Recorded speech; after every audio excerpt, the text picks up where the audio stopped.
গত 22 এপ্রিল কাশ্মীরের পেহেলগাঁওয়ে নারকীয় জঙ্গি হামলার পর ভারত ও পাকিস্তানের মধ্যে সম্পর্কের অবনতি হয়েছে। জঙ্গিদের এবং তাদের সহযোগীদের কড়া বার্তা দিয়েছেন ভারতের প্রধানমন্ত্রী Narendra Modi.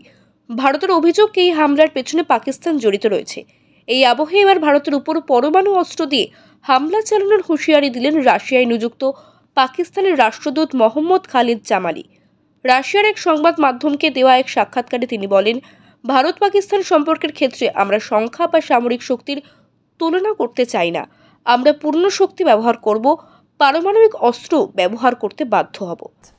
Well, when it comes to India and Pakistan, we do not get involved into this debate of numerical strength.